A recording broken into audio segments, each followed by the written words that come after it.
Pada suatu masa, jauh di laut dalam, terdapat sebuah dunia yang tidak diketahui orang, di mana lumba-lumba bernyanyi, ubur-ubur menari, ikan mungil warna-warni berenang-renang.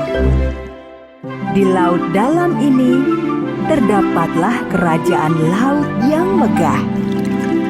Warga laut di kerajaan ini hidup damai dengan makhluk-makhluk air di sekitarnya. Kerajaan dipimpin oleh Raja Poseidon yang sangat menyayangi putri-putrinya dan menjaga agar mereka tetap berada di wilayah kerajaan. Arya yang merupakan putri bungsu tak mengerti mengapa ia tidak diizinkan untuk bepergian. Ayahnya berkata ada bahaya besar mengancam di luar lingkungan istana. Arya berpikir pasti yang dimaksud adalah manusia dan makhluk-makhluk yang hidup di daratan. Arya, suatu hari nanti usiamu akan cukup matang menyandang mahkota. Namun hingga saat itu tiba, kau harus tetap tinggal di istana yang aman. Ayah melarangmu pergi. Tapi, ayah, aku ingin tahu tentang manusia dan hewan yang hidup di darat. Manusia darat tidak pernah menghargai kehidupan laut. Mereka membuang sampah di lautan. Kita tidak bisa mempercayai mereka. Jadi kau harus mempercayai ayahmu, Arya. Putri duyung kecil Arya mendengarkan. Namun semakin dipikirkannya kata-kata sang nenek, keingintahuannya semakin besar. Aku tidak bisa menunggu hingga aku dewasa. Manusia yang hidup di darat bisa saja berhati baik seperti kami di sini. Dan si kecil Arya menyusun rencana untuk kabur dari kerajaan laut. Ia memikirkan sahabat-sahabatnya, si paus besar Willy dan si Dolphy lumba-lumba kecil, karena mereka dengan bebas bisa keluar masuk kerajaan laut kapan saja mereka mau. Pada gerbang istana, ikan todak penjaga gerbang bergeser, mempersilahkan lumba-lumba Dolphy dan paus Willy keluar. Mereka bebas keluar masuk sesuka hati mereka. Namun begitu hilang dari pantauan penjaga, Willy membuka mulutnya lebar-lebar dan tampaklah penumpang gelap di mulutnya, si duyung kecil Arya. Dengan mudah Arya keluar dan berenang menuju permukaan laut. Untuk pertama kali dalam hidup, ia merasakan hembusan angin, menatap mentari tenggelam, dan mendengar nyanyian burung camar. Rasanya luar biasa. Here's my home, deep blue sea. Everything is fun, friends with me. The king called me the little mermaid, the very best daughter of the king of the sea. Just look around, you will see the joy, a beautiful life, and the ocean roar. Just look around, you will see the joy, a beautiful life, and the ocean roar.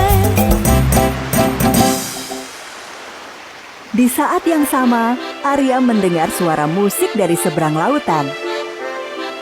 Ia masuk ke dalam air dan berenang mengikuti arah suara itu. Lalu dilihatnya kapal raksasa dengan kembang api di atasnya. Wah, kapal! Ayo Dolphy, kita mendekat. Berhenti Arya, berbahaya. Sahabatnya Dolphy sudah memperingatkan, tetapi Arya tidak mau mendengar. Arya, berhenti! Ia berenang ke samping kapal, di mana ia dapat melihat raja kerajaan darat dan putranya, Pangeran Edward, tengah merayakan ulang tahun sang pangeran. Pangeran, Arya, kita tidak boleh di sini. Para tentara itu bisa saja berbahaya. Kita harus kembali ke rumah sekarang. Mereka mungkin sudah melihat kita. Sang pangeran mulai memainkan serulingnya pada haluan kapal. Sepertinya dia bukan orang jahat. Arya bersenandung mengikuti irama seruling dengan suaranya yang merdu. La la la, la la la la la la la la la. Pangeran mendengar suara suaranya dan menengok ke sekitarnya. Ia terkejut. Suara indah siapa itu? Hati-hati Arya, mereka akan memergokimu. Jauh dari sana, saudari Raja Poseidon yang jahat, penyihir laut Vega, sebelumnya tinggal di istana Raja Poseidon. Namun karena melakukan hal jahat, ia diusir dari kerajaan laut.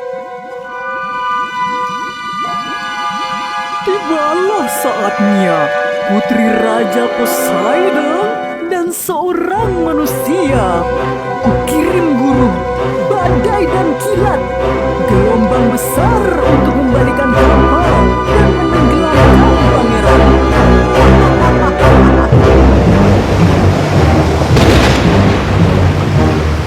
Karena mantra penyihir laut, gelombang besar memecahkan kapal sang pangeran. Tidak, kapalnya akan tenggelam. Kita harus menolong mereka. Arya menyelam di tengah gelombang, berenang di antara puing-puing kapal, hingga ke dasar laut. Ia melihat seruling pangeran dan mengambilnya. Kemudian ia melihat pangeran tenggelam ke dasar lautan berpasir.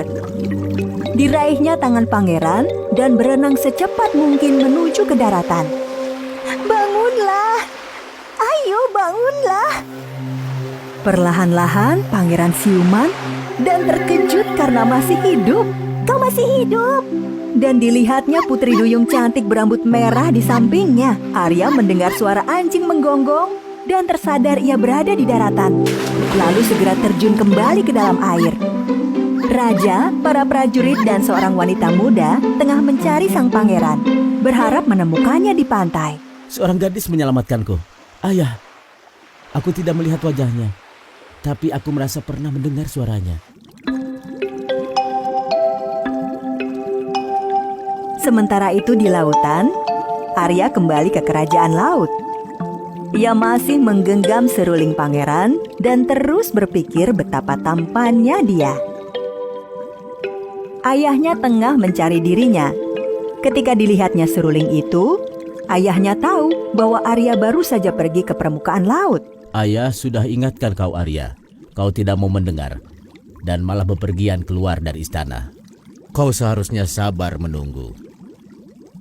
Tetapi pangeran hampir tenggelam. Apa? Pangeran?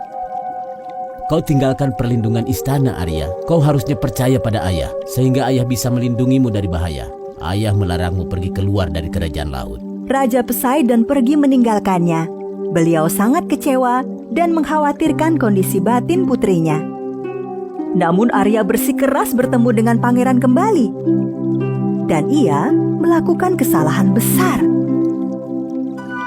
Lagi-lagi ia pergi dari kerajaan laut, mencari penyihir Vega pada bagian tergelap dalam laut. Ular berkepala dua penjaga istana Vega dengan waspada memandang sekelilingnya dan melihat duyung cilik datang. Vega, putri raja telah datang. Saatnya untuk membalas dendam pada raja. Aku sudah mengira dia akan datang. Ia punya jiwa pemberontak. Biarkan ia masuk, ular. Arya merasa agak takut, namun ingin kembali bertemu pangeran. Sehingga ia minta bantuan penyihir. Vega bersedia membantu, namun ia mengajukan sebuah syarat. Akan kusiapkan ramuan ajaib agar bisa mengubahmu menjadi manusia. Kau akan bisa berjalan di atas daratan dan menari bersama pangeranmu. Tetapi sebagai imbalannya, aku akan mengambil suara indahmu. Suaraku? Maksudku, tanpa suaraku? Arya mengangkat bahu dan menerima tawaran itu.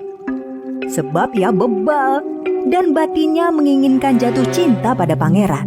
Tapi ingat, ramuan ajaib hanya manjur selama 3 hari saja. Kecuali kau mampu membuat pangeran jatuh cinta padamu. Kalau tidak, kau akan kembali menjadi duyung dan akan melupakan pangeran maupun ayahmu. Arya sangat gegabah dan meneguk ramuan ajaib itu. Lalu ia berenang ke permukaan laut. Begitu mendekati daratan, ekornya perlahan menghilang dan digantikan dengan kaki manusia. Sahabatnya Dolphy melihatnya dan bergegas membantu. Arya, kau belum pernah punya kaki sebelumnya. Kau harus berhati-hati. Duyung cilik berhasil mencapai pantai dengan bantuan Dolphy. Pangeran Edward sudah ada di sana, mencari gadis yang telah menyelamatkannya.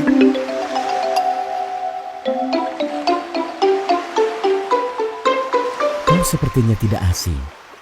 Apakah kita pernah bertemu sebelumnya?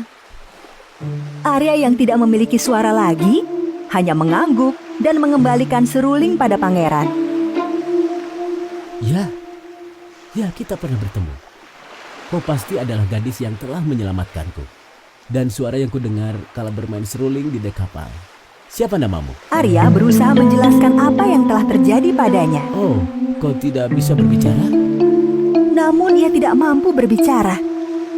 Sehingga pangeran berkesimpulan bahwa ia bukan gadis yang dicari, karena gadis yang dicarinya memiliki suara yang indah.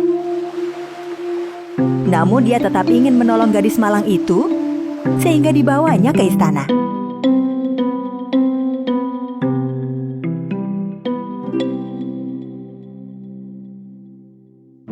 Di istana, ayahanda pangeran tengah mempersiapkan pernikahan putranya dengan seorang gadis lain. Arya menatap dari kejauhan dan merasa sedih karena tidak dapat menikah dengan pangeran. Hari berganti dan ia tetap tak mampu menjelaskan pada pangeran. Arya menyadari ramuan akan segera hilang kemanjurannya dan segera ia akan kehilangan ingatan. Arya berpikir tidak mungkin membuat pangeran jatuh cinta padanya tanpa suaranya. Hingga tibalah hari ketiga. Arya sangat sedih. Namun saat itu juga, sesuatu yang tak disangka terjadi. Saudari-saudari duyungnya muncul dari laut bersama neneknya. Cucuku sayang, kami datang untuk menolongmu dan mematahkan mantra jahatnya. Lalu gelombang meninggi, membentuk percikan raksasa. Kemudian muncullah Raja Poseidon dari dalam air. Arya, putriku yang cantik. Kau menghampiri bahaya yang menjadi kekhawatiranku. Namun aku berhasil menyelamatkan suaramu dalam perang laut ini. Aku telah mematahkan mantra sihir dan kau akan mendapatkan suaramu kembali. Sehingga kau akan tetap dapat mengingat kami. Raja Laut mengarahkan trisulanya pada kerang laut yang ada di tangan nenek Arya. Dan mantra berhasil dipatahkan. Suara Arya telah kembali padanya. Suaraku, terima kasih keluarga tercintaku. Aku sangat menyayangi kalian. Tidak! Paus Willy membawa duyung kecil ke kapal sang pangeran. Pangeran dan putri dari kerajaan lain telah bersiap akan menikah. Namun tiba-tiba pangeran mendengar sesuatu dan berhenti.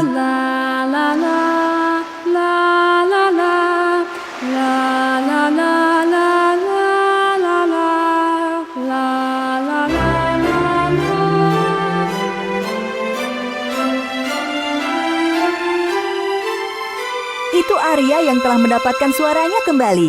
Begitu melihat Arya di atas punggung Paus, Pangeran Edward terjun ke air untuk berbicara dengannya. Ternyata itu kau. Aku tahu, kau gadis yang telah menyelamatkanku. Namaku Arya. Akhirnya Pangeran Edward membatalkan pernikahannya dan sepakat berdamai dengan kerajaan laut milik Raja Poseidon.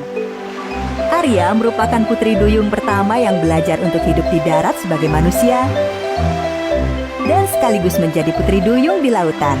Dan akhirnya ia dan sang pangeran bersahabat dan akhirnya menikah. Lalu hidup bahagia selamanya.